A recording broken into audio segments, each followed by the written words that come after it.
Today I'm going to be showing you a Raspberry Pi touchscreen monitor from Andycine. This is a 7-inch screen that is compatible with Raspberry Pi 2, 3 and 4.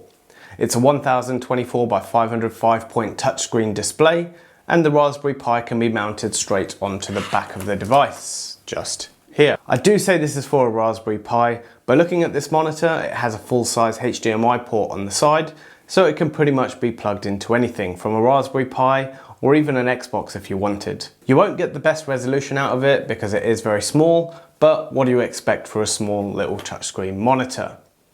This unit gets powered directly from a Raspberry Pi, or if you plug in a micro USB straight into the monitor itself, it will power on. There are also speakers that are built into it that sit on the back, so you can also hear if you want to do so. What we're going to do today is have a look at this and get a Raspberry Pi 3B set up and see how it works. But just before we do, you know what you need to do. Hit that like button, subscribe if you haven't already, and the links to this product is in the description below. And if you want to support this channel in other ways, that's in the description too. Let's get to it. I've already gone ahead and opened the box, and it's pretty much this that came in here minus the Raspberry Pi. So if we quickly run through what we have a quick user manual which shows you how to get it set up in a few different languages, a thank you card from Andycine, and a little bit about the monitor itself on here, and there's a support email address if you have any questions. Inside here you have full-size HDMI, and you have micro USB to USB. And then you have your connections for the 3B and the 4B, depending on which one you're going to be using. These are your speakers. So inside here you can plug these into the back of the screen, and we'll have a look at that shortly.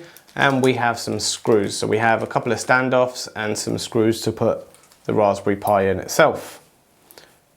And we have a cloth to wipe down the monitor too, with a nice little branded logo on there as well. So let's take a look at the screen itself. We've already gone ahead and plugged in the stands, which are just here, which is a bit loose, but I went ahead and screwed that in already.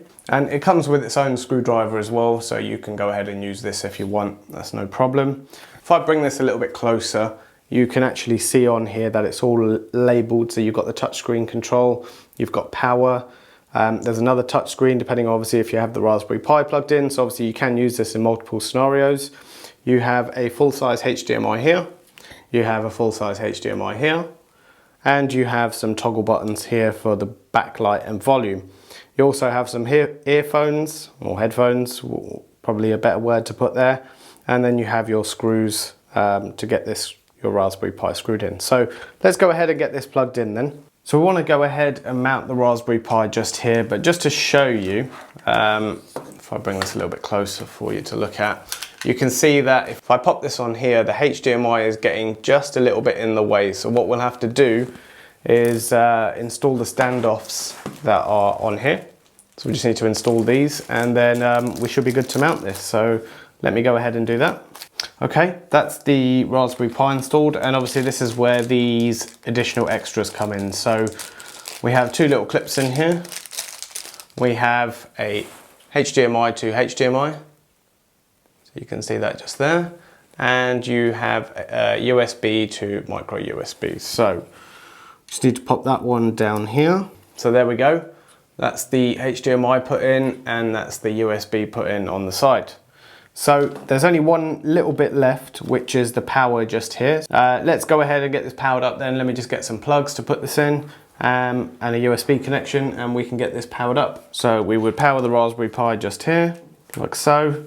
And then we just need to go ahead and plug in the Raspberry Pi screen. I don't know if this will feed this enough power to see it turn on, but let's give it a minute and let's see what happens. Oh, there we go. So I'll show you that just on here, so you can see that's powered up. Well, it was. You can see the screen is now powered up. You're probably wondering why I have a big HDMI cable coming out of it. So this was actually causing the screen to flicker for some reason. Not quite sure why.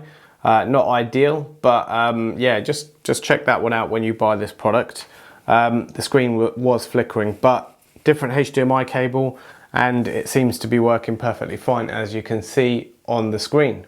So let me know your thoughts on this product. I know I'll be using this as it will be useful for me in my studio, especially if I want to link my cameras in front or above me to it.